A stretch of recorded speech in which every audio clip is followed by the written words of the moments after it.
Nah, untuk bagian-bagiannya kita bahas dari yang paling atas. Itu ada yang namanya lensa okuler. Okuler berasal dari kata oculus yang artinya tuh mata. Jadi lensa okuler itu lensa yang letaknya dekat sama mata. Nah, lensa okuler ini umumnya tuh punya perbesaran 10 kali, tapi selain itu ada juga nih yang punya perbesaran 5 kali dan 12,5 kali. Terus ada lensa objektif. Dari namanya objektif. Jadi lensa ini tuh letaknya deket sama objek yang mau kita amatin. Lensa objektif itu punya perbesaran 4 kali, 10 kali, 40 kali, dan 100 kali. Nah, lensa okuler dan lensa objektif ini kerjanya tuh barengan ya untuk memperbesar bayangan benda yang mau kita amatin. Makanya, kalau kita mau pakai lensa okuler dengan perbesaran 10 kali dan lensa objektifnya 10 kali, maka perbesaran bayangan benda yang dihasilin itu jadi 100 kali. Gitu ya.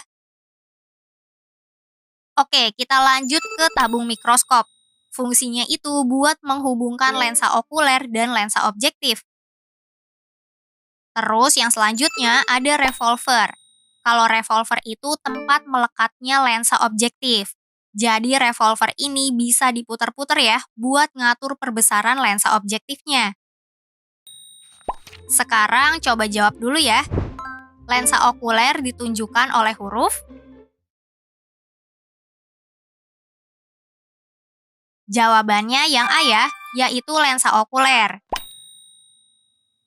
Sedangkan kalau lensa objektif itu yang B. Ingat aja, oku sama dengan aku. Deket aku atau mata orang yang ngelihatnya. Nah, kalau objektif itu deket sama objek.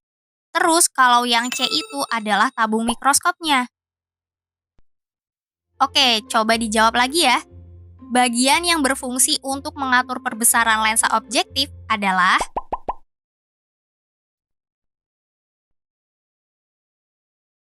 jawabannya D ya. Yang fungsinya buat ngatur perbesaran lensa objektif itu revolver. Nah, kalau lensa okuler dan lensa objektif fungsinya itu buat memperbesar bayangan benda. Terus kalau tabung mikroskop buat menghubungkan lensa okuler dan lensa objektif. Oke, kita ke bagian selanjutnya ya, yaitu cermin. Nah, cermin ini fungsinya tuh buat mantulin cahaya dari sumber cahaya. Jadi cermin ini tuh bisa digerakin dengan cara diputar-putar, biar bisa dapat sumber cahaya yang pas. Terus ada kondensor. Fungsinya itu buat ngumpulin cahaya. Jadi cahaya yang udah didapat dari pantulan cermin tadi, itu bakal dikumpulin sama kondensor buat terpusat ke objek yang mau kita amatin. Nah, biar nggak terlalu terang atau terlalu gelap, cahaya yang masuk itu diatur nih sama diafragma. Diafragma ini fungsinya tuh buat ngatur intensitas cahaya yang masuk ke lensa objektif. Jadi, kalau bayangan yang mau dilihat itu terlalu gelap, maka diafragmanya tuh bakal dibesarin, biar cahaya yang masuk tuh bisa lebih banyak. Tapi, kalau keterangan, kita bisa kecilin nih diafragmanya, biar cahaya yang masuk tuh sedikit aja. Nah, coba jawab soal ini ya. Bagian yang berfungsi untuk mengatur intensitas cahaya yang masuk adalah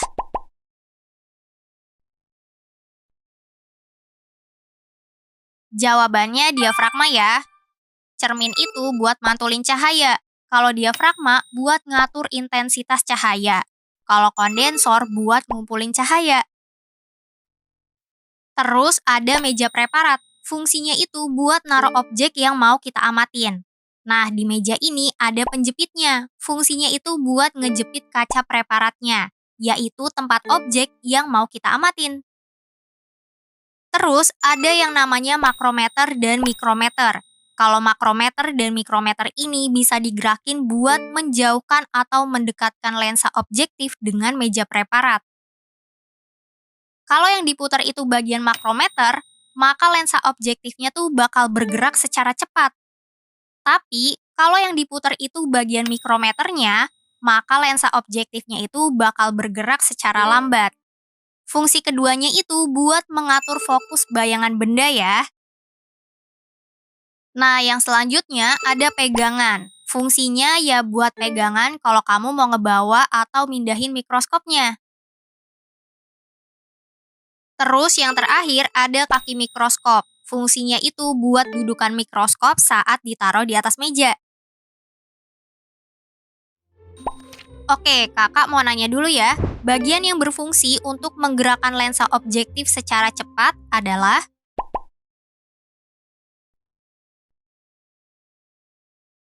Jawabannya makrometer ya. Kalau yang gerakin lensa objektif secara pelan itu namanya mikrometer. Oke, coba jawab lagi ya. Dari gambar ini, meja preparat ditunjukkan oleh huruf.